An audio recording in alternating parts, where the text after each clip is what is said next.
pero sí tocaremos tres patologías que son bastante frecuentes. Y esto es muy importante, ya lo iremos viendo a medida que desarrollemos el tema, porque una urgencia oncológica en un paciente con pronóstico, en un paciente que es recuperable o que la intención de manejo es la curación, la urgencia oncológica es igual de grave y es igual de severa que un infarto agudo de miocardio, que una ACV, que una cetoacidosis diabética. Por lo tanto, no solamente tenemos que tener las condiciones para reconocerlas, sino además para manejarlas. Entonces, para empezar, las urgencias oncológicas son condiciones que son potencialmente mortales. Y ya previamente expliqué por qué. Y deben ser reconocidas y tratadas inmediatamente, pues para reducir tanto la morbilidad como la mortalidad. Hay que tener claro que pueden presentarse en cualquier momento de la enfermedad. Ya veremos más adelante, los pacientes pueden debutar con una urgencia oncológica en aquellas personas en que previamente no tenían el diagnóstico, hasta pacientes que posterior a la quimioterapia presentan una de esas condiciones. Debe considerarse el pronóstico de la enfermedad. Como ya mencioné, el espectro de la enfermedad puede ser muy grave, por lo tanto, con base en el pronóstico, podemos definir si el paciente es candidato a unidad de cuidados intensivos, a cirugía, a maniobras de reanimación, a maniobras invasivas, porque en un paciente que tiene un contexto paliativo, pues tal vez todas las medidas agresivas en este tipo de urgencias pues no vayan a ser las de elección. Brevemente, para explicar la importancia de este tipo de patología. Primero, el cáncer es la principal causa de morbilidad y mortalidad a nivel mundial, después de las causas cardiovasculares. Esto no ha cambiado y esto es, pues, a nivel mundial. Por lo tanto, es importante conocer de estos temas. Aproximadamente 14.5 millones de pacientes con cáncer se presentan con datos obtenidos del 2022, y se estima que para el 2040 habrán más o menos 26 millones de pacientes con cáncer, y eso es bastante. En 2022 se presentaron más o menos aproximados a los 2 millones de casos nuevos de cáncer y 610.000 muertes, datos de Estados Unidos, y los pacientes con cáncer representan aproximadamente 4.5% de consultas en los servicios de urgencias. Aunque esto se ve un porcentaje algo menor, no es despreciable e incluso es mucho más frecuente que otras patologías que pensamos que tienen una mayor prevalencia. Sabemos a través del tiempo y de los estudios cuáles son los escenarios oncológicos que afectan tanto a hombres como a mujeres, ya sea por la incidencia de casos nuevos con relación a la localización del cáncer. Sabemos que si es pues hombres encontramos el cáncer de próstata, y si es el cáncer de mujer, en mujeres encontramos el cáncer de mama, y eso es distinto a las muertes estimadas por cáncer. Digamos que la primera causa en este documento, tanto en hombres como en mujeres, pues viene siendo el cáncer de pulmón. Esto simplemente es para mencionar que hay que tener en cuenta cuáles son las patologías y el cáncer que afectan a los pacientes, porque tanto si es un cáncer sólido o si es un cáncer hematológico, pues van a tener ciertas condiciones de riesgo a que se produzcan ciertas emergencias oncológicas. Y si nos vamos a datos de Colombia, pues veamos que el número, estos son datos del 2021, vemos cómo el número de casos nuevos fueron 113.000 pacientes, y pienso que hay muchos pacientes que aún no diagnosticamos, a pesar de que esto ha ido mejorando. El número de muertes asciende a 54.000, casi 55.000, y número de casos prevalentes durante 5 años fueron casi 300.000. Vemos que con relación a la epidemiología a nivel mundial, pues no estamos lejos del tipo de cáncer que afecta a nuestra población. Hay dos conceptos, no vamos a profundizar en fisiopatología, esto pues recientemente hubo una charla con relación a esto, pero sí es importante entender unos puntos muy claros antes de entrar en los 3 escenarios que vamos a ver el día de hoy. Este es un espectro más o menos de la enfermedad, de cómo se pueden llegar a presentar las urgencias oncológicas. Recordemos que estas pueden ser causadas por el mismo cáncer. Entonces encontramos unos escenarios donde los pacientes no están diagnosticados, se presentan con unos signos y síntomas. Posteriormente el paciente puede presentar con síndromes paraneoplásicos y finalmente con complicaciones estructurales asociadas al cáncer. Ya con relación al tratamiento, porque eso también es importante tenerlo en cuenta, este también nos puede generar unas urgencias oncológicas y unas manifestaciones, pues que hay que tener en la cabeza, ya sean por complicaciones debido a toxicidad sistémica o complicaciones debido a los target terapéuticos. Cuando hablamos de esos target terapéuticos, eso es simplemente para mencionar pues el sustrato fisiológico a través del cual actúan varios medicamentos, ya sean por anticuerpos monoclonales, inhibiendo moléculas pequeñas, a través de anticuerpos bioespecíficos, independientemente de la fisiopatología del medicamento que va orientado a dañar ese target terapéutico, esto me puede generar unos efectos secundarios, ya sea porque genere midosupresión, porque genere hipogamaglobulinemia, porque genere liberación de citotoxinas, etcétera, etcétera, etcétera. Entonces, vemos que el cáncer, primero, es frecuente tanto a nivel mundial como a nivel de nuestra población. Vemos que las manifestaciones o las causas de consulta a los servicios de urgencias no son despreciables, un porcentaje no despreciable, y que el espectro de la enfermedad oncológica, ya sea por la misma enfermedad o por su terapia, me puede generar unas condiciones. Entonces vamos a las emergencias oncológicas, podemos clasificarlas como aquellas de origen metabólico, emergencias metabólicas. Acá encontramos el síndrome de lisis tumoral, la hipercalcemia maligna y el síndrome de secreción inadecuada de hormona antidiurética. Hoy hablaremos o nos enfocaremos en el síndrome de lisis tumoral. Encontramos las emergencias estructurales, síndrome de vena cava superior, síndrome de compresión medular y el taponamiento cardíaco maligno. Hoy nos enfocaremos en el síndrome de vena cava superior. Encontramos entonces las emergencias hematológicas que se relacionan con el síndrome de hiperviscosidad o leucostasis y el de neutropenia febril, del cual también hablaremos hoy, y no olvidar pues las que están relacionadas con el tratamiento. Podemos encontrar enfermedades gastrointestinales, aquellas relacionadas con la radioterapia, la quimioterapia y con la inmunosupresión o la inmunoterapia. Entonces, para empezar, vamos a hablar de la neutropenia febril. Recordemos que el día de hoy vamos a dar un abordaje práctico con relación a cómo es ese enfoque en el servicio de urgencias y cómo podemos tener herramientas para abordar esos pacientes en cualquier nivel de complejidad. Dos mensajes grandes que nos debemos llevar en la cabeza. Primero es que los pacientes que tienen una neutropenia febril y que no son tratados, que se nos pasan, en las primeras 48 horas de ingreso pueden tener una mortalidad hasta el 50%. Esos pacientes que no tratamos, la mitad se nos van a morir. Y lo otro es que la mayor mortalidad ocurre en neoplasias hematológicas, pues aunque no es exclusivo, y pacientes que presentan infecciones por microorganismos gram negativos. ¿Cómo definimos neutropenia febril? Esto es importantísimo. Estos son unos elementos que pues en los grandes hospitales vemos que se maneja con bastante rigurosidad. Primero, definir fiebre. La fiebre la definimos como una toma oral única, mayor o igual a 38.3, aquí ya no necesitamos más nada, el paciente está febril, o esta es un poco más relegada, de pronto no tan aplicada.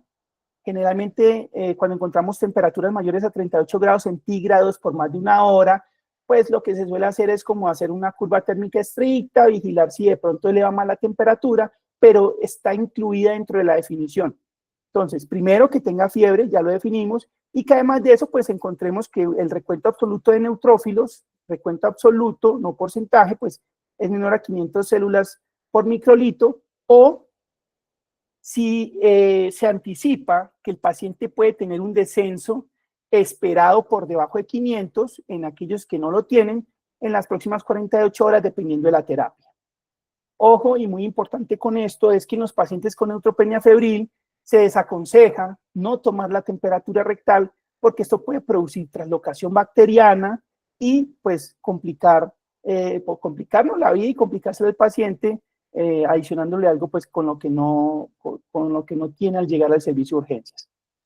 Clásicamente, la clasificación de la neutropenia nos habla de que son los neutros por debajo de 1500 y pues hay una clasificación leve, moderada o severa. Sin embargo, para cuestiones prácticas y cuestiones de desenlaces del paciente, vamos a tomar este valor de por debajo de 500.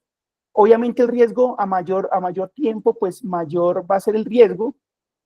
Por encima de 7 días hablamos de neutropenias prolongadas y que pues eso se va a traducir en aumento en el riesgo tanto de desenlaces adversos como de procesos infecciosos. El mayor riesgo ocurre generalmente 7 a 10 días después de el manejo quimioterapéutico, por lo tanto los pacientes pues no van a consultar al día siguiente, sino generalmente después. Es importante en el interrogatorio tener eso en cuenta. Esto pues suena lógico, la neutropenia aguda conlleva más mortalidad que la crónica, y finalmente la fiebre ocurre en más de 1/3 de los episodios neutropénicos. Esto es para mostrarles que hay muchas causas de neutropenia, no solamente las asociadas a procesos infecciosos. Tenemos múltiples medicamentos que pueden generar simplemente por el medicamento un cuadro febril. Para resaltar, drogas que son psicotrópicas, por ejemplo la clozapina y la olanzapina pueden generar fiebre. Tenemos anticonvulsivantes, tenemos el mismo manejo antibiótico, pues entre otros, procesos infecciosos, procesos autoinmunes, procesos nutricionales como el déficit de folato, vitamina B12, e incluso pues tenemos unas causas hereditarias que suelen generar neutropenia, como es el síndrome de Cohen, el síndrome de neutropenia psíquica, el síndrome de Barr, entre otros. Entonces lo muy importante es que no toda fiebre suele ser infección, pero pues en el contexto de un paciente neutropénico es lo primero que yo tengo que estar seguro de descartar. Voy a tener unos escenarios clínicos en el paciente con neutropenia febril. La infección documentada microbiológicamente, donde yo tengo el patógeno o el bicho responsable del proceso infeccioso. Generalmente este es el contexto más difícil de encontrar en el servicio de urgencias, porque los solos cultivos demoran 3 hasta 3 días en salir. Por lo tanto, probablemente el paciente en instituciones donde tengan un protocolo implementado y riguroso, pues no van a estar ya en el servicio de urgencias, por lo que este escenario probablemente no lo encontremos en urgencias. ¿Cuáles vamos a encontrar?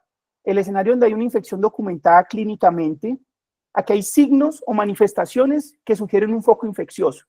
No hay un patógeno identificado, pero el paciente llega con síntomas urinarios, con síntomas del aparato respiratorio, con síntomas gastrointestinales, y con base en esa sospecha diagnóstica, pues vamos a dirigir la terapia antimicrobiana. Y finalmente, el escenario más frecuente en el servicio de urgencias es que el paciente tiene una fiebre con neutropenia, no hay manifestaciones que orienten un foco, y eso es muy interesante. Solamente hasta en el 20 al 30% de los casos de estos pacientes vamos a lograr identificar la causa clínica. Una vez el paciente entonces llega al servicio de urgencias, tenemos que seguir un algoritmo que se nos tiene que quedar en la cabeza. Paciente oncológico con neutropenia y con fiebre, el triaje mínimo es 2, o amarillo, o como los colores sean de cada institución. Mínimo es 2, generalmente será 1 o 2. Y es importante que una vez en el triaje, aparte de esa admisión que indica una prioridad, y pues ya vamos a ver por qué es tan importante hacer las cosas rápido con esos pacientes, se podrían identificar pacientes febriles de alto riesgo. Desde el triaje podemos identificar qué pacientes no solamente están en este contexto, sino que tienen alto riesgo o bajo riesgo, y ya veremos por qué es importante definir esto. Una vez el paciente ingresa por triaje o a la valoración inicial, se le solicitan los paraclínicos. No es un paquete de paraclínicos, no es unas imágenes, digamos, para todo el mundo, en que hay unos textos que hablan de que hay ciertos exámenes que se deberían realizar a todos los pacientes, pero intentemos que los exámenes vayan dirigidos hacia la sospecha diagnóstica, porque pidiendo una serie de exámenes y un paquete de exámenes, resultados alterados, de pronto que nos sugieren patologías que no hemos pensado, nos podrían hacer perder más que lo que nos podrían orientar. Y todo esto pues con base en el examen físico. Aquí entonces dentro de esos exámenes, o si es que no los trae ya el paciente, encontramos el recuento absoluto por debajo de 500 o el recuento absoluto por encima de 500, y con base en todo lo que hacemos, entonces ya definimos si el paciente va a requerir manejo hospitalario y manejo antibiótico intravenoso en caso de que el paciente sea de alto riesgo, curse con una condición de alto riesgo, o en caso de que el paciente tenga un recuento por encima de 500, que es el valor que vamos a utilizar, o si está por debajo de 500, pero es un paciente de bajo riesgo, pues vamos a definir qué vamos a hacer con ese paciente. Este gráfico simplemente nos muestra que dependiendo del órgano, pues se van a presentar unas manifestaciones clínicas. Hay textos que hablan, por ejemplo, aquí se los muestro, Por ejemplo, en la parte respiratoria pueden tener síntomas inespecíficos como tos. Textos como este hablan de que a todos los pacientes se beneficiarían de radiografía de tórax. Eso podemos dejarlo para discutirlo, porque hay pacientes que con la inmunosupresión probablemente no manifiesten una respuesta inflamatoria como lo haría cualquier persona sana, o no manifiesten síntomas que manifestarían cualquier persona sana. Lo importante es que el examen físico tiene que ir muy orientado y pues con la mínima sospecha diagnóstica usted tiene que enfocar todos los exámenes que se le van a solicitar al paciente. Ojo con esto, la fiebre puede ser la única manifestación y como ya vimos en los escenarios previos, pues probablemente es una de las más comunes. Ahora viene una pregunta bastante interesante y es si todos los pacientes requieren manejo hospitalario antes de entrar a mencionar el manejo. Y esta pregunta es muy interesante porque los pacientes inmunosuprimidos o los pacientes neutropénicos que se ven bien, que lucen bien, que probablemente pueden tener una fiebre que no sea de origen infeccioso, tienen un riesgo muy alto por el solo hecho de estar en el hospital. Pueden haber protocolos de aislamiento, pueden haber todos los protocolos que sean, pero por el solo hecho de estar en un hospital implica un riesgo en ese paciente que por demás ya tiene los neutrófilos bajitos y que pues es susceptible a un proceso infeccioso. ¿Cómo logramos hacer para entonces clasificar esos pacientes en alto o bajo riesgo? Pacientes de características de alto riesgo, esto de entrada, si la neutropenia es prolongada más de 7 días, si el paciente tiene una neutropenia profunda por debajo de 100, si tiene unas comorbilidades descompensadas o tiene un MASC score, ya lo vamos a ver, menor a 21 puntos, este paciente de entrada tiene características de alto riesgo y pues se beneficiaría más bien de que el paciente sea manejado de forma intrahospitalaria. Lo contrario, entonces, si la neutropenia se anticipa que es corta, o sea, menos de 7 días, si no tiene condiciones comórbidas o están compensadas o este score es mayor a 21, el paciente probablemente se puede manejar de manejo ambulatorio. Este es el MASC score, es un score que como vamos a ver con respecto a otro, se ha validado mucho más, es mucho más fácil de aplicar, nos habla de condiciones clínicas y de, pues, al examen físico, por ejemplo, hipotensión. Aplicando este score vemos que es como descartando, y a medida que yo lo descarte, esto va sumando puntos. El punto de corte es 21. Si yo aplico este score en el paciente y me da más de 21 puntos, la probabilidad de desenlaces adversos son bajas. Por lo tanto, este paciente se podría beneficiar de que lo mande para la casa con manejo antibiótico. Pero si da menos de 21 puntos, entonces la probabilidad de desenlaces adversos aumenta y el paciente se va a beneficiar de manejo hospitalario. Ese es el score más utilizado, es el score que muchas guías recomiendan. Sin embargo, pues hay otros, sobre todo este, el CISNE, que apareció pues más recientemente. Es un poco más complicado de calcular, incluye otros elementos como por ejemplo exámenes paraclínicos, incluye determinar si el paciente tiene o no mucositis y el grado de mucositis, y pues también tiene unos puntos de corte. Este tiene 0 puntos, es bajo riesgo, se podría mandar el paciente para la casa con manejo ambulatorio. Entre 1 y 2 puntos, riesgo intermedio, aquí dice, use su juicio clínico y consulte al oncólogo. Pienso que esto va a terminar en que el paciente se quede en el hospital y pues por encima de 3 puntos es alto riesgo, el paciente necesita entrar en el algoritmo para manejo y orientación de exámenes. Hay estudios que han comparado estos dos scores, el MASC y el CISNE, para definir pacientes de alto riesgo, y ese estudio muestra algo que es muy interesante. Vemos que el MASC tiene una gran sensibilidad con respecto al CISNE y junto con la sensibilidad, pues el valor predictivo negativo no es tan bueno. ¿Cuál es el fuerte del MASC? Que me permite definir pacientes de bajo riesgo que se pueden ir para la casa. El CISNE, por el contrario, tiene una alta especificidad con un valor predictivo positivo alto.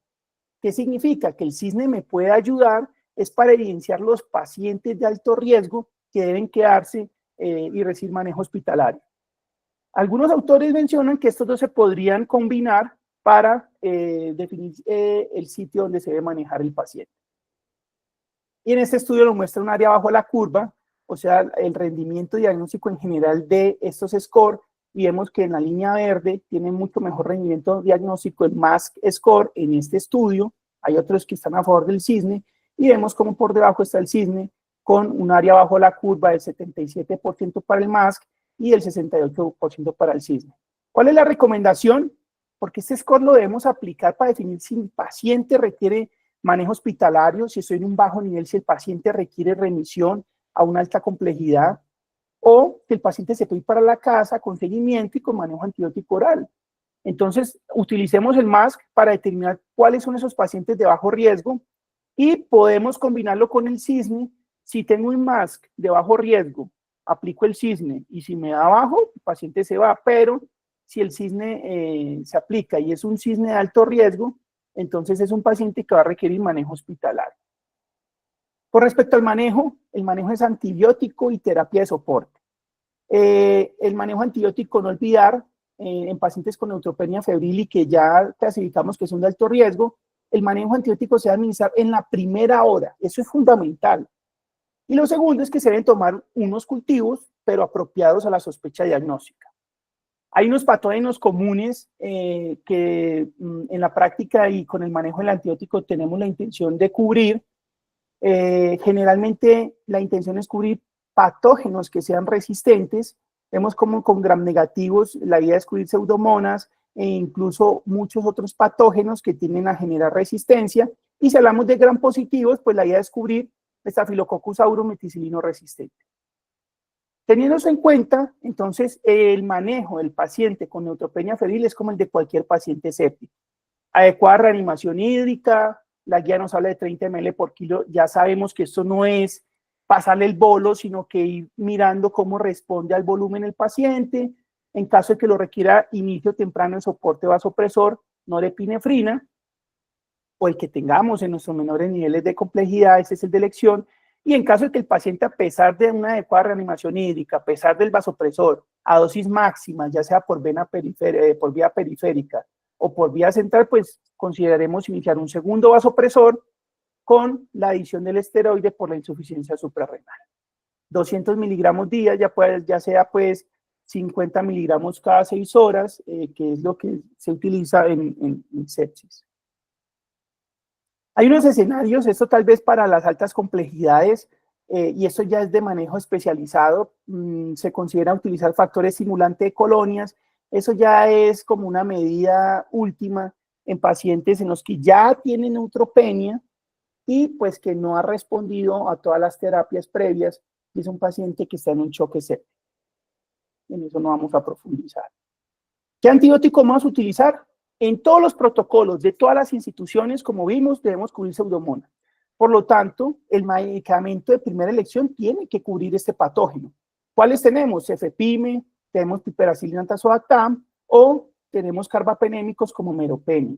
Es importante saber el protocolo institucional. Hay unas instituciones donde establecen que el manejo de entrada es cefepime, o hay otras instituciones donde el manejo de entrada es piperacillina tazobactam, reservando el carbapenémico para aquellos pacientes con choque séptico. ¿Qué es lo importante? Que sepamos que tengo que cubrir el patógeno y que es de alto espectro el medicamento que tengo que iniciar. Que yo tengo en mi rural, en mi menor nivel, tengo piperacillina tazobactam, iniciamos piperacillina tazobactam. En caso de alergia severa a la penicilina, o una complicación asociada, pues hay unas alternativas que también generan este cubrimiento, como los aminoglucósidos y las fluoroquinolonas, y en caso de que mi paciente tenga factores de riesgo para gram positivos, nos vamos con vancomicina, en su defecto linezolid daptomicina. Y para el manejo ambulatorio, también es importante, pues entonces una fluoroquinolona con actividad antipseudomona y el cubrimiento de cocos gram positivos. Este es un esquema que puede ser bastante útil, ciprofloxacina con amoxiclavulanato, y en caso de que sea alérgico a los betalactámicos, pues lo reemplazamos con clindamicina. Otras opciones podrían ser ciprofloxacina y cefuroxima. ¿Cuál es el algoritmo entonces final del paciente con fiebre y neutropenia? Pues primero que cumpla con los requisitos. Lo primero será definir entonces si mi paciente es de alto riesgo. En caso, o para definir esto, pues aplicar los scores que se les mencionó, o si simplemente cumple condiciones de alto riesgo. En caso de que no sea un paciente de alto riesgo, obviamente tenemos que descartar de todos modos que tenga un proceso infeccioso. Determinamos qué exámenes, dependiendo del foco, se le pueden realizar y lo más probable es que el paciente va a terminar manejado ambulatoriamente con antibiótico oral, y recordar que se le debe hacer seguimiento. Oncología, pero pues si estamos en bajos niveles, intentar asegurar un seguimiento al menos por consulta prioritaria o en el mismo hospital. En caso de que sí sea un paciente de alto riesgo, pues toma de cultivos apropiados, antibiótico en la primera hora con actividad antiseudomona, cobertura de gram positivos si tiene factores de riesgo. Muchas instituciones de entrada, hiperacina, tazobactam, cefepime con banco, depende mucho de la condición clínica del paciente, si cumple criterios diagnósticos, eso depende de muchas cosas. De entrada la guía dice que no necesita los dos, pero pues eso hay que individualizar cada caso. Algoritmo de paciente escéptico y considerar alta dependencia, ya sea remisión alta complejidad, o incluso pacientes pueden terminar en unidad de cuidados intensivos o en cuidados intermedios. Cuando hablamos de síndrome de lisis tumoral, sabemos entonces, es un cuadro que se caracteriza por liberación, el mismo nombre lo dice, de sustancias que hay dentro de las células al torrente sanguíneo, posterior a que estas células tumorales pues son destruidas. Esto puede ocurrir de forma espontánea, ya sea el paciente sin que reciba el tratamiento y esto ocurre, o consecutiva al tratamiento. Es la emergencia hematológica más frecuente, hay que estar familiarizados con esta porque este síndrome puede simular otras entidades y generalmente, aunque no estrictamente, ocurre 3 días antes y 7 días después de la terapia antitumoral. No vamos a profundizar en este esquema fisiopatológico, pero sí hay que entender qué es lo que ocurre para entender cómo lo manejo.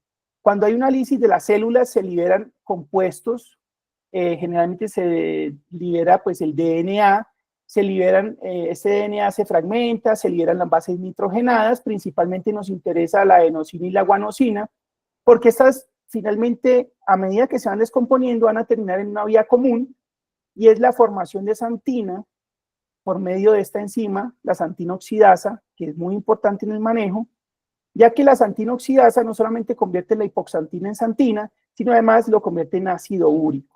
Y este ácido úrico es el que finalmente pues, se va a liberar en la sangre, se va a acumular, lo mismo cuando se libera fosfato, lo mismo cuando se libera potasio, y pues hay una liberación de citoquinas que van a producir un proceso inflamatorio a nivel sistémico, que van a terminar en que el riñón, el encargado de eliminarlas, en personas sanas o que están adecuadamente hidratadas, van a lograr eliminar estas sustancias, pero llega un punto en el que finalmente el riñón no es capaz de eliminarlas o las mismas sustancias generan un daño renal que lo que genera es que se acumulen esas sustancias y se genere el síndrome de lisis tumoral.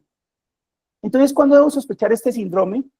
Generalmente en pacientes de alto riesgo, ya vamos a ver quiénes son, en patologías de alto riesgo, ya vamos a ver cuáles son, y pues en un grupo de manifestaciones clínicas que me van a orientar a pensar esta patología. Factores de alto riesgo vinculados al paciente, pacientes mayores, que tengan hiperuricemia antes de iniciar el tratamiento, y aquí hay una serie de factores de riesgo.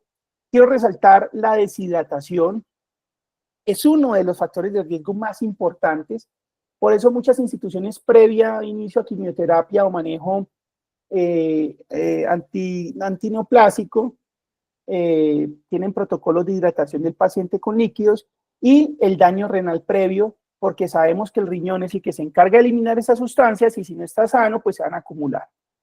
Relacionados con la patología, entonces vemos que hay unas patologías o unos tipos de neoplasias que generan un mayor riesgo.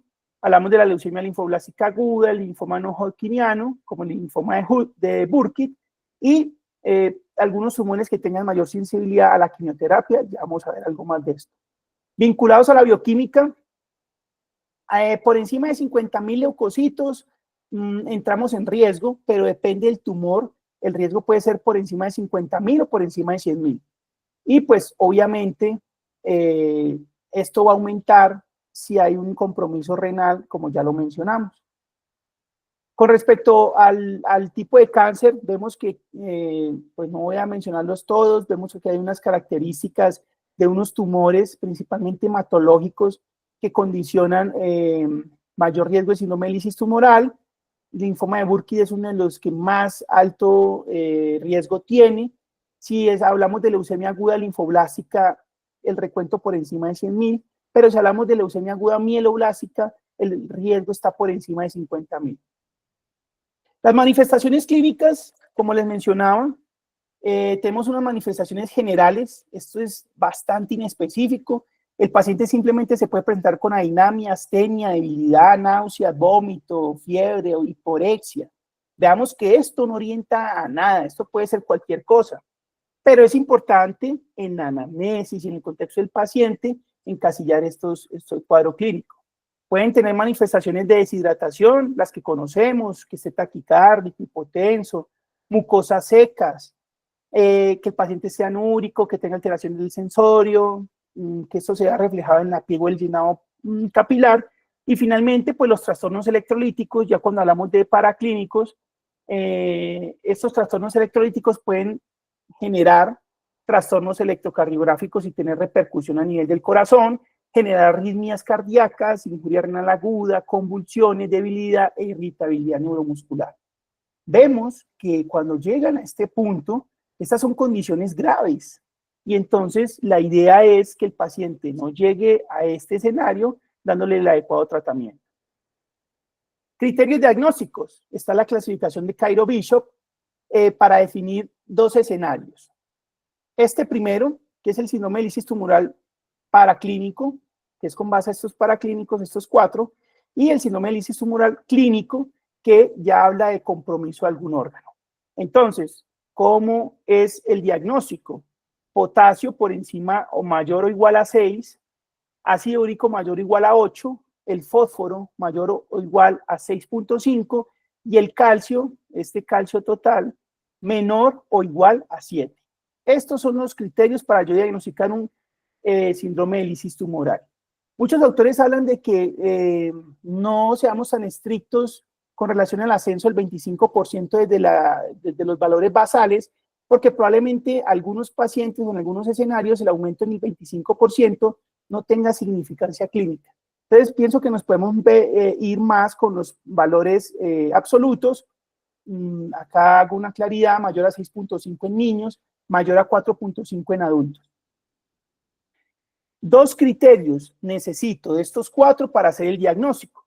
Y algunos autores mencionan que una hipocalcemia sintomática con irritabilidad neuromuscular o trastornos a nivel cardíaco, solo la hipocalcemia en este contexto o en esa sospecha me hace el diagnóstico. Y cuando hablamos del síndrome de lisis tumoral clínico, hablamos del requisito paraclínico más compromiso renal, o sea, aumento de la creatinina por encima de 1.5 veces el límite superior, una injuria renal aguda, si tienen compromiso cardíaco ya sea con arritmias o muerte súbita, y si tienen compromiso neurológico ya sea a través de convulsiones. Vean que estos son emergencias que hay que atender en el servicio de urgencias, y no es simplemente que el paciente llegó convulsionando, le manejo, abortamos la convulsión, listo, sigamos algoritmo de, no sé, primer episodio convulsivo, neurología, y nos vamos por otro lado cuando si nosotros nos podemos revisar el contexto del paciente, es un paciente que está en un cuadro de síndrome de lisis tumoral y que el manejo es otro. Esto es solamente como para mostrarles que hay unos criterios para que definen los grados del síndrome de lisis tumoral clínico dependiendo del tipo de compromiso. Generalmente primero se compromete el riñón, después aparece la parte neurológica y finalmente la parte cardíaca. ¿Cuál es el manejo del síndrome de lisis tumoral? Nuevamente esta imagen.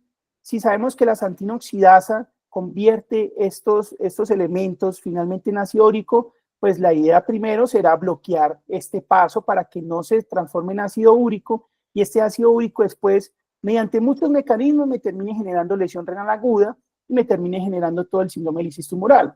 Segundo, pues si hay liberación de potasio, sabemos que la hipercalemia tiene repercusiones principalmente a nivel cardíacas, debemos manejarlo, y finalmente pues la injuria renal aguda.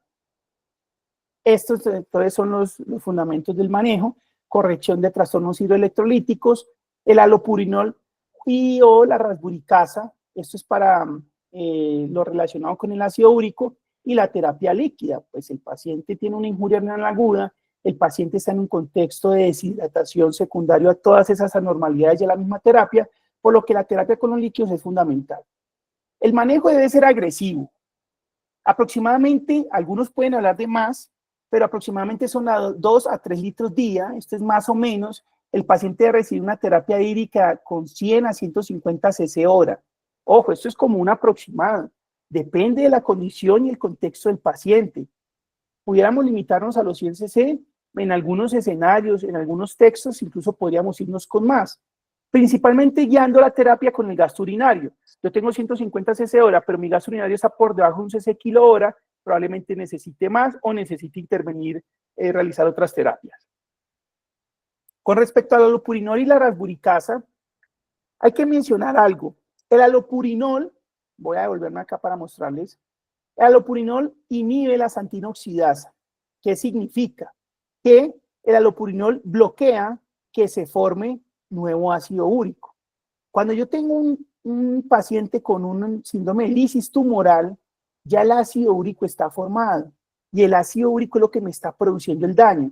Por lo tanto, el alopurinol, para eliminar el ácido úrico, vemos en este esquema, pues no sirve.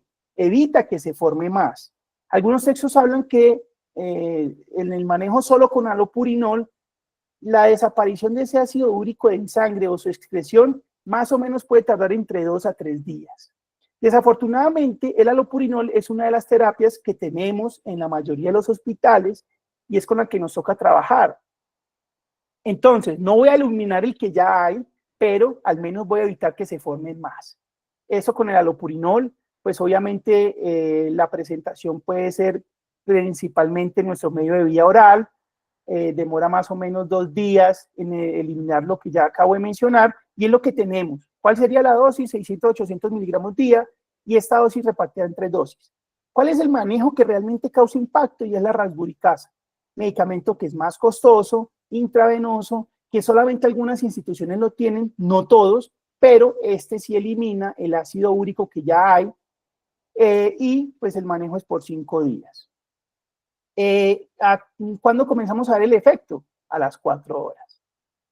Eso en cuanto al ácido úrico. Si tengo un paciente con hipercalemia, sabemos cómo es el manejo de los pacientes con hipercalemia, solución polarizante, beta 2, en caso de que haya repercusión electrocardiográfica, gluconato de calcio, en caso de que hayan cambios electrocardiográficos. El gluconato de calcio no va para todos los pacientes con hipercalemia. Si el paciente tiene hipocalcemia, entonces el manejo es pues con gluconato de calcio, y digamos que por fisiología, el calcio, la regulación del calcio va en contra o es, digamos, inversamente con la del fosfato. O sea que cuando el fosfato sube, el calcio baja. O sea que cuando yo manejo el calcio, inmediatamente estoy manejando la hiperfosfatemia. Y hay unos escenarios donde el paciente va a terminar en diálisis. El algoritmo final de este escenario sería el paciente con sospecha de síndrome de lisis tumoral. Hay que pedirle los exámenes que requiere, función renal, es la primera inversa alterada. En caso de que cumple los criterios, entonces, si no cumple criterios, hay que definir algo. Principalmente, sobre todo en escenarios de alta complejidad de manejo de pacientes oncológicos. El paciente, si no cumple criterios de lisis tumoral, pero tiene una neoplasia o tiene unos factores de alto riesgo, si no los tiene, sale el algoritmo, no requiere manejo, no requiere profilaxis, pero si es un paciente que tiene una neoplasia de alto riesgo o tiene factores de alto riesgo, pues el paciente se va a beneficiar de profilaxis ¿con qué? Terapia hídrica o que al menos esté hidratado, eso ya hace parte de protocolos institucionales, y probablemente con alopurinol. En caso de que el paciente sí cumpla criterios, pues es muy importante definir si tiene un síndrome de lisis tumoral clínico, o sea, compromiso renal, cardíaco, neurológico.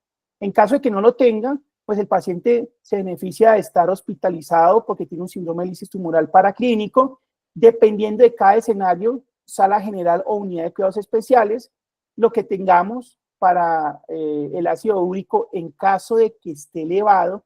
Si no está elevado, el manejo con alopurinol, con eso tenemos líquidos y corrección de electrolitos. Y en caso de que mi paciente sí presente un compromiso renal cardíaco neurológico, esos son pacientes que se benefician de unidad de cuidados de alta dependencia, rasburicasa ojalá, líquidos, corrección de electrolitos, y no olvidar la terapia de reemplazo renal. Y ya para finalizar, pues el síndrome de vena cava superior, digamos este es un poco más rápido que los dos anteriores, simplemente la obstrucción de origen neoplásico. Ojo, la definición también incluye que sea secundario, que sea de origen neoplásico, no necesariamente tiene que ser por una masa en esta localización, de la vena cava superior que resulta en una disminución del retorno venoso a la aurícula derecha. ¿Cuáles son los escenarios que me pueden generar obstrucción? Compresión externa por la masa pulmonar o una masa mediastinal o una linfadenopatía mediastinal, invasión por un tumor adyacente a la vena cava superior o por trombosis secundaria al proceso neoplásico. Vemos que las causas no solamente incluyen las causas malignas en el síndrome de vena cava superior, aunque más o menos el 50% de estas causas malignas son secundarios a cáncer de pulmón de células no pequeñas, pero eso es importante resaltar que también hay unas causas benignas, pacientes con catéter venoso central, pacientes con marcapasos, pacientes que tienen catéter de hemodiálisis pueden generar una obstrucción y es importante reconocerlo porque dentro del manejo está el retiro de estos dispositivos. Ese es el típico paciente que se ve abotagado, que se ve con edema facial, con edema en cuello, que tiene ingurgitación yugular, que tiene unas venas que se ven dilatadas, tortuosas, y eso es porque cuando ocurre esta obstrucción, de forma retrógrada, pues se empiezan a acumular la sangre y estos líquidos y eso genera esa dilatación. Esta es la cara del paciente que nos va a llegar con un cuadro de síndrome de vena cava superior. Pueden tener telangiectasias o dilatación de venas colaterales, digamos como en un espectro de enfermedad más leve. Las manifestaciones clínicas pues suelen ser las evidentes, paciente con edema facial y con las venas distendidas.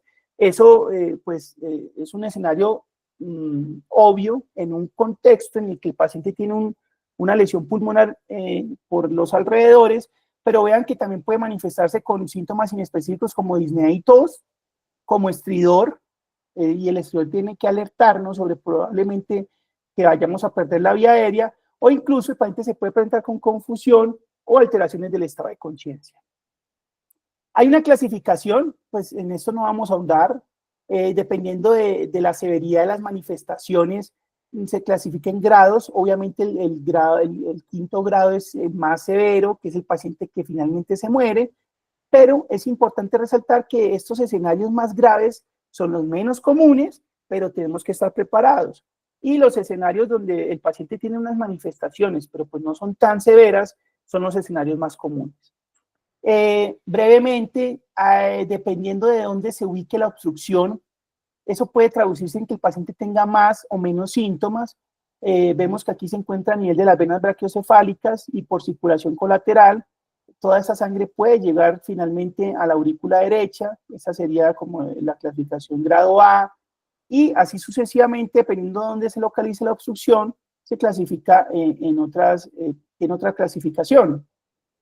Aquí vemos que los estadios C y D muestran una oclusión total que no permite una circulación, por ejemplo, en el estadio C, una circulación a través de la vena ácigos, entonces toca por la mamaria interna llegar hasta las venas ilíacas y después por un flujo ascendente a través de la vena cava inferior. Esto es más como para conocimiento y cultura.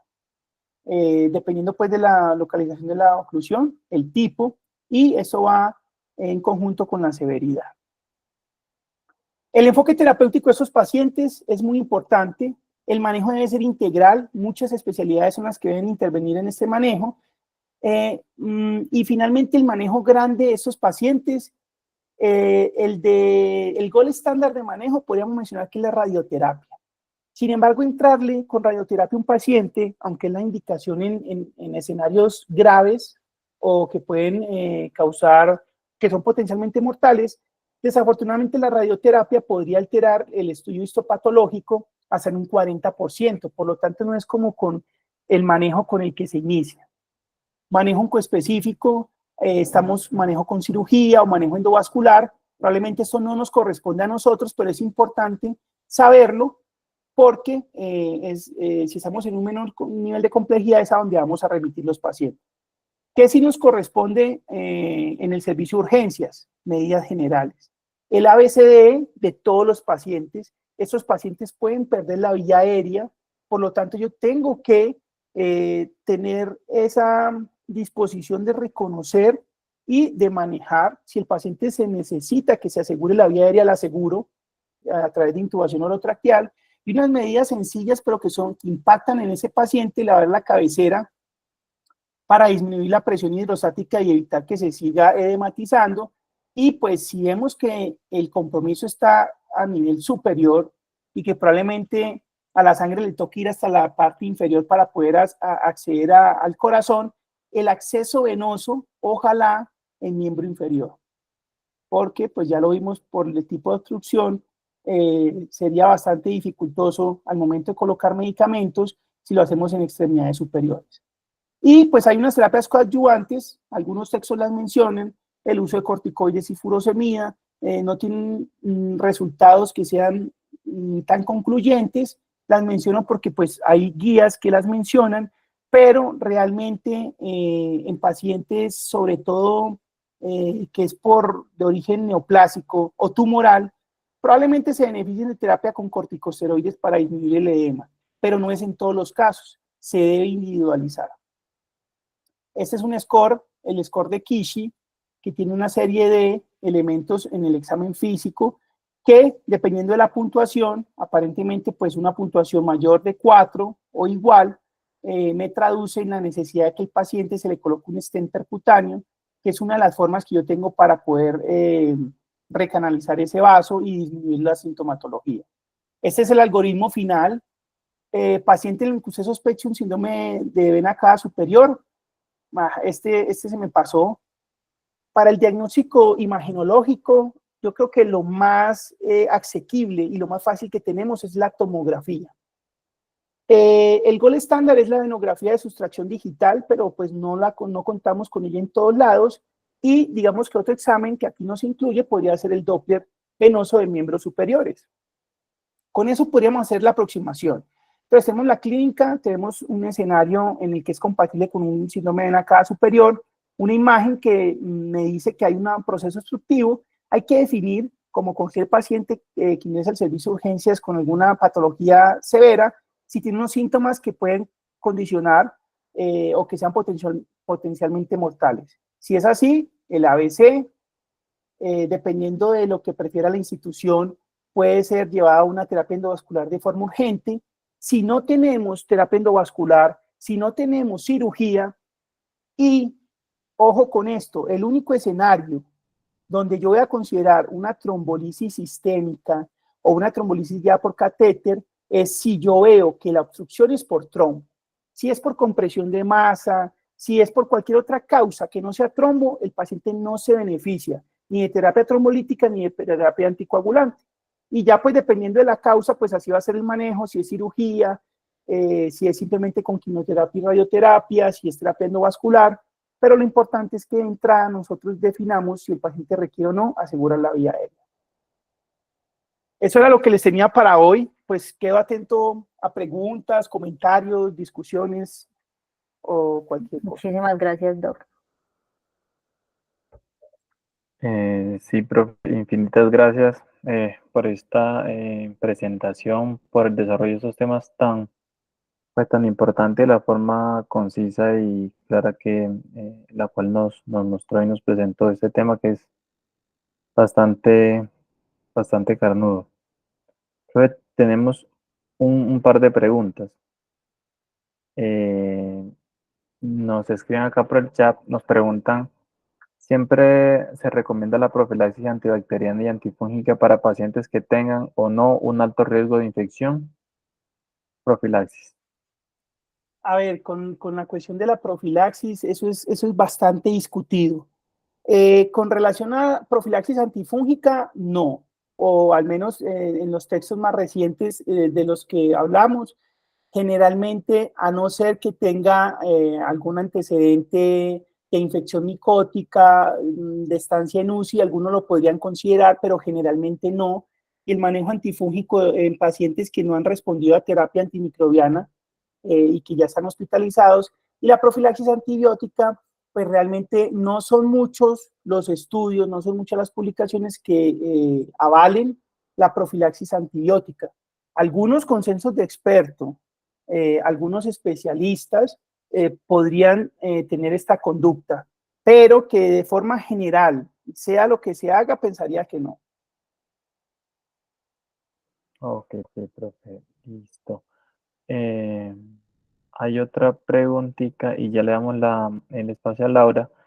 Nos dicen, profe, para iniciar el alopurinol y la rasburicasa, ¿espero los niveles de ácido úrico o inicio de uno el tratamiento? Eh, con el alopurinol, si son pacientes de alto riesgo, podría iniciar de una vez el manejo, porque la idea es enfocado o dirigido a que no se forme el ácido úrico. Entonces, con el alopurinol no habría problema, siempre y cuando esté en un contexto de alto riesgo, ¿no? Si no está en un contexto de alto riesgo, no es necesario. Igual sabemos que cualquier medicamento puede generar reacciones adversas. Con la rasburicasa, por el contrario, sí necesito tener un ácido úrico elevado, porque si tengo un síndrome de lisis tumoral, pero el ácido úrico está en niveles normales, pues gastar el recurso de la rasburicasa teniendo un ácido úrico normal, pues realmente no habría un beneficio y realmente lo que haría podría ser aumentar costos. El alopurinol en ese escenario para evitar, en un paciente que ya tiene el síndrome de lisis tumoral, evitar la formación de ácido úrico, en ese caso sí estaría indicado. Profe, y para complementar otra preguntita, qué pena con Laura, dice que si no tengo alopurinol y rasburicasa en un pueblo, ¿inicio solo líquidos y me voy en un primario o puede esperar Sí. una... No, esto es una emergencia. El síndrome de lisis tumoral, como vimos, puede incluso llevar a que el paciente haga fracaso renal, a que haga arritmias malignas, a que convulsione y que presente muerte súbita. En pro del paciente, suponiendo que yo estoy en un escenario o en un primer nivel o en un rural donde no tengo paraclínicos, yo sospecho el cuadro de síndrome de lisis tumoral, es un paciente que recientemente viene, no sé, de la ciudad y le hicieron quimioterapia, viene deshidratado, estoy viendo que el electrocardiograma tiene cambios que sugieren hipercalemia. Aunque yo no tenga exámenes, mi recomendación sería que arranque en primario con él. Así como usted arrancaría en primario con un paciente que está con un dolor torácico de características cardiovasculares o con un paciente que sospecha una ACV que está en ventana, igualito se tienen que manejar esos pacientes. Perfecto, profe. Dale, Laura, adelante. Hola, buenas noches. Lo mío básicamente es un aporte y dos preguntas. El aporte, digamos que es algo más anecdótico. Eh, Básicamente, yo pienso que partiendo de lo último que dijo Francisco, el hecho de que se trata, todos estos temas que nos dio en la exposición, se trata de algo que es una emergencia oncológica y que tenemos que aprender o saber cómo identificarla desde el servicio de triaje. Es imposible pues que en ciudades donde se tiene la posibilidad de tener pacientes con trasplantes, donde se tiene la posibilidad de tener pacientes con quimio, etcétera, en los servicios de triaje, de pronto el paciente, que no sé si todos, bueno, los que hayan tenido la posibilidad de tener contacto con pacientes oncológicos, muchos de ellos no es que lleguen así con fases moribundas, con fases, sino que pueden estar frecuencias cardíacas de 160, hipotensos, etcétera, y no estar como con un aspecto casi que fatal. Entonces, para mí es muy importante la identificación de esos pacientes y tener en cuenta en los antecedentes que uno toma el paciente la necesidad pues de poder rescatar qué paciente de verdad necesita una atención y una atención urgente, una atención prioritaria. Así por signos vitales sea un triaje 3, que en este momento los servicios de urgencia se están contando con horas 12, 24, 2 días, 3 días he llegado a ver de espera para los triajes 3, pues tener en cuenta que esto se trata de una emergencia, de una verdadera emergencia y es importante ingresarlo a brindarle la atención y hacerle pues como todo el abordaje. Y las dos preguntas básicamente, la primera para Francisco, que revisaste sobre el film array en sepsis, de cuándo lo tomamos, de si es válido tomarlo en un servicio de urgencias, cuándo, pues en qué momento y qué datos nos podría aportar. Y lo segundo es acerca de lo que más, pues como duda genera y es el tema del tratamiento de los gram positivos. En general, uno suele y muchos protocolos dicen iniciar con piperacina tazobactam y a veces a uno le queda un poco más complejo ponerse a indagar y a buscar y a escurriñar sobre los factores de riesgo de coco gram positivos. ¿Cuál sería tu recomendación respecto a eso, especialmente para los primeros niveles de atención? Pues? Gracias. Bueno, muchas gracias primero por el aporte y muchas gracias por las preguntas bastante interesantes. La primera, el film array, pienso que más implicaciones tiene en los servicios de alta complejidad. Si yo estoy en un contexto donde sospecho que mi paciente tiene alguna infección de origen respiratorio, primero, hay que aclarar que los paneles a nivel respiratorio hay dos, el panel viral y el panel de neumonía, que son paneles que detectan microorganismos totalmente distintos. El panel viral, el que tradicionalmente conocemos, detecta principalmente patógenos virales y si hacemos referencia a bacterias, solamente me detecta, dependiendo de la marca comercial, 4 patógenos atípicos. Es importante tener esto en cuenta. Si hablo de panel de neumonía, el panel de neumonía es mucho más específico, me detecta bacterias, las más comunes y atípicas, me detecta genes de resistencia, me detecta incluso patógenos micóticos y me detecta virus. Entonces, dependiendo de la sospecha que yo tenga, entonces decido si pienso que la infección es de vías respiratorias superiores, hago panel viral. Si pienso que la infección es de vías respiratorias inferiores, o sea, un proceso neumónico, pues hago un panel de neumonía. Esa sería como la indicación, sobre todo que es muy útil en un paciente que está neutropénico, que está febril y que yo necesito poder dirigir la terapia más exactamente. Ahora, si se aplica en urgencias o no, eso depende de cada institución. Porque, por ejemplo, para el panel viral, que solo me detecta virus y 4 atípicos, se podría hacer mediante hisopado y listo. Pero para el panel de neumonía, yo necesito mínimo tener al paciente intubado porque tiene que ser mediante lavado broncoalveolar o mediante un mini lavado broncoalveolar o lo que se conoce como un minival.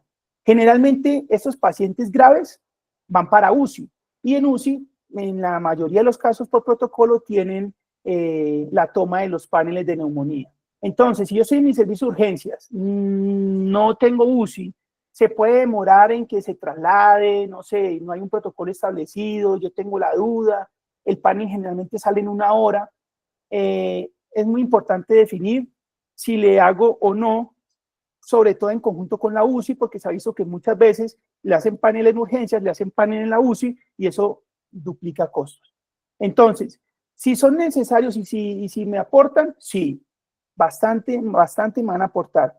Y dependiendo, pues, si va para la UCI o está intubado, pues defino qué panel le tomo. Y si va para la UCI, en la UCI lo hacen, pues en el servicio de urgencias es innecesario. Y con la segunda pregunta, no me acuerdo cuál era. Gram positivos. Pues hay unas condiciones como si la infección es de piel y tejidos blandos, si tiene dispositivos intravasculares o en piel, eso me aporta datos. Si es un paciente que de pronto está en terapia dialítica, si es un paciente que viene de un centro o de un hogar de paso, son condiciones que de pronto nos pueden ayudar a aumentar el cubrimiento con dirigido contra gram positivos. En este caso siempre el de elección va a ser vancomicina, y esa podría ser la forma en que yo abordo al paciente, sobre todo desde los menores niveles. En los grandes niveles no hay factores de riesgo para gram positivos, pero mi paciente no ha respondido a la terapia con medicamentos que cubren antiseudomonas, a pesar de buena terapia, a pesar de buena reanimación. En esos pacientes que no han mejorado, probablemente sí se beneficien de adicional de la terapia dirigida contra gram positivo.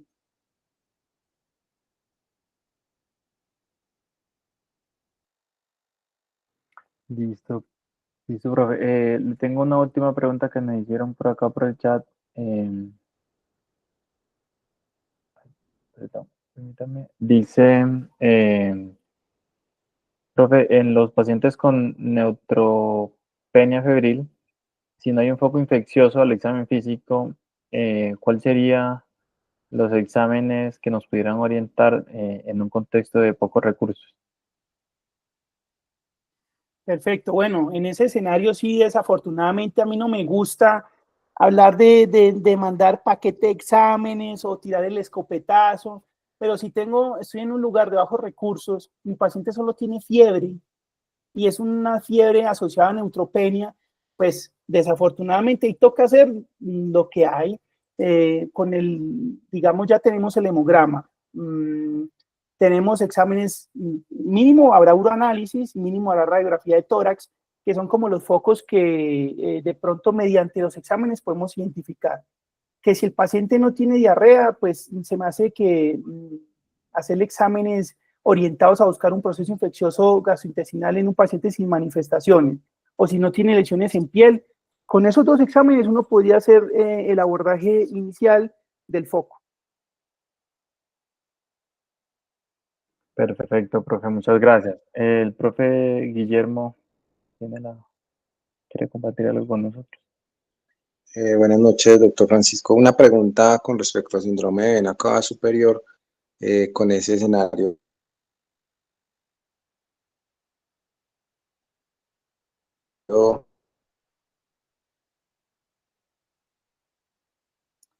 de primer nivel.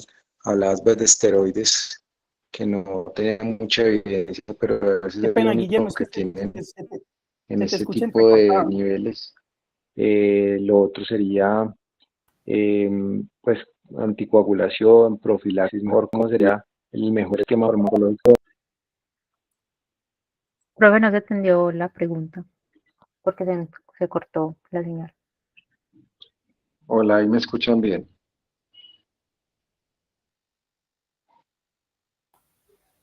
Sí. Sí, mejor. Sí. Listo, doc. No, era dosis de esteroides para síndrome de vena cava superior en primer nivel, que a veces es el único que hay, y que otros mínimos farmacológicos para remitir el paciente, profilaxis, tromboprofilaxis o alguna otra medida de estas. Bueno, si estoy en un menor nivel, obviamente no tengo cómo saber cuál es el origen de la obstrucción de la vena cava superior. Con eso inicio respondiendo la segunda pregunta. Hay que sopesar entre el riesgo de la anticoagulación y el beneficio. Si es un paciente que no tiene alto riesgo de sangrado, yo me podría ir con un paciente que se anticoagula, las dosis que usualmente se utilizan, si son heparinas de bajo peso molecular y si es enoxaparina, 1 miligramo por kilo cada 12 horas, máximo 90 miligramos, porque es más riesgoso la anticoagulación desde un menor nivel con la infusión de heparina sódica. Podría prestarse más para el error. Esto si yo creo la firme sospecha de que puede ser que mi paciente tenga una trombosis en la vena cava superior.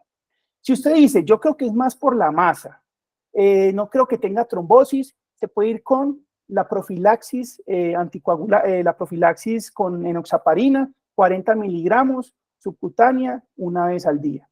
Eso con respecto a la terapia anticoagulante.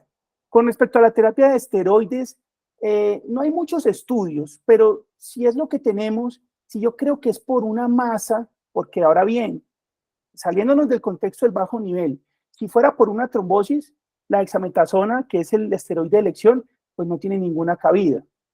Eso es cuando es de origen tumoral, está comprimiendo porque ha venido creciendo. El esteroide en cualquier escenario de masa tumoral ha visto que reduce el volumen, sobre todo del edema, y eso mejora los síntomas. Entonces, si yo creo que es por una masa que está causando estos síntomas, el esteroide sería la dexametasona a las dosis usuales.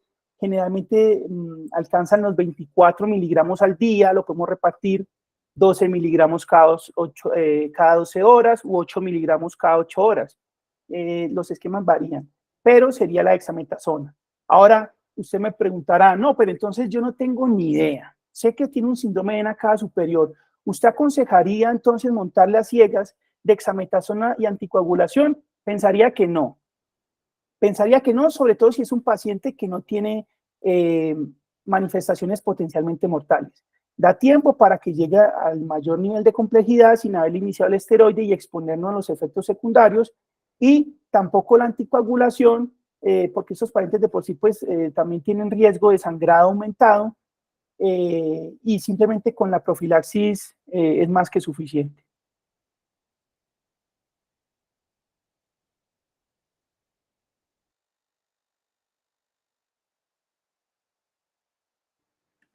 Bueno, esas eran como todas las preguntas que teníamos por ahí. No sé si el profe Manuel tiene algún comentario. Buenas noches a todos, ¿cómo están? Guillermo, un saludo. A Francisco, hombre, muchas gracias por la presentación. Y creo que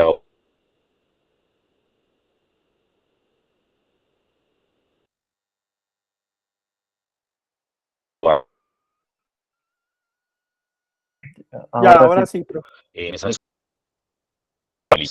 Eh, como para aclararles algo, y creo que sí es importante de que lo sepan, sobre todo los que van a trabajar o los que tengan la oportunidad de trabajar en un primer nivel de atención. Y es que si bien dentro de los pacientes de la neutropenia febril, eh, digamos lo que está la infección respiratoria que uno debería descartarla, tengan en cuenta que los pacientes con malignidades, tanto sólidas como hematológicas, suelen, primero, estar en un estado de deshidratación y segundo, estar en un estado de inmunosupresión. Y ambas condiciones per se, por sí solas, las manifestaciones del punto de vista radiográfico en el pulmón no van a ser las más dicientes. Y estos pacientes, pues por lo general van a coexistir las dos, van a estar tanto deshidratados y van a estar inmunosuprimidos. Entonces, una radiografía de tórax muy probablemente, no les vaya a dar la información que ustedes necesitan. Y por eso es que algunos expertos y los textos lo dicen de que el examen de inicio en esos pacientes es un ataque de tórax, ni siquiera una radiografía, porque muy probablemente la radiografía no te vaya a dar la información de que uno estará buscando. ¿Y a qué voy con esto? A lo que les estaba diciendo Francisco desde un principio. Paciente que tenga un cáncer, que llega por que ustedes desde un principio sospechen de que tenga una complicación asociada, sea por el tratamiento que está recibiendo, o sea per se de la malignidad, es un paciente con el cual ustedes muy seguramente no se van a quedar en el primer nivel y deben de salir. No, no les voy a decir que salgan en traslado no regulado, porque pues dependiendo de la condición del paciente, pero si es un paciente con seguridad que ustedes no van a tener en un primer nivel, porque se van a engalletar y no van a tener cómo hacerle los estudios necesarios mínimos que se aconsejan. Eh, Hablando un poquitico del tratamiento fúngico, yo no sé si Guillermo tenga la misma información, pero nosotros usualmente hay un score que se utiliza para el manejo para iniciar antifúngicos en este grupo de pacientes y en otros grupos de pacientes también, generalmente son pacientes críticos, y ese score lo que utilizas de acuerdo a si el paciente tiene nutrición enteral, si el paciente tiene invasiones por algún lado, uno empieza a sumar digámoslo, características y el score a uno le dice si sí o no requiere tratamiento antifúngico a ciegas, es decir, sin que usted tenga un cultivo para hongos positivo. El score generalmente se le conoce como score de León o score el Candida score también se le conoce, y pues realmente es básico de hacer porque realmente son características clínicas que a uno realmente le piden y le ayuda a uno a tomar decisiones oportunas, ¿cierto? Y no sé si Guillermo tenga otra opinión al respecto, con respecto al tratamiento de gram positivos. Pues hay algunos textos, obviamente las infecciosas para nosotros los urgentólogos no son el fuerte, pero usualmente algunos de los textos le dicen de que si usted no tiene, por ejemplo, vancomicina o no tiene el Linezolid, que sería la otra opción, la daptomicina no es buena en estos pacientes. El piptazo, digamos, lo que usted lo pudiese utilizar porque tiene un espectro no tan malo, pues, para gram positivos. No sé si Guille tenga alguna otra opinión al respecto. Manuel, no, de acuerdo contigo, yo creo que lo que más se usa es piptazo en general, porque no estamos gastando carbapenémico, tiene buen cubrimiento y ayuda con los positivos. Y con respecto a lo de hongos, de acuerdo, pacientes con nutrición parenteral, pacientes con cirugías de intestino medio, pacientes desnutridos o con antibiótico-terapia prolongada, pues es lo que uno va pensando en posibilidad de hongos. Sí, así es. ¿Alguna otra pregunta, muchachos? ¿Dudas? No, muchísimas gracias a no. todos por venir, por estar en la charla. Muchísimas gracias a los doctores, a Francisco. Y ya saben que pues todos los documentos de la bibliografía están en el Drive. Feliz noche. Una buena noche a todos. Muchas gracias por la participación. Saludos. Hasta luego, gracias. Muchas gracias, hasta luego. Muchas gracias, profe.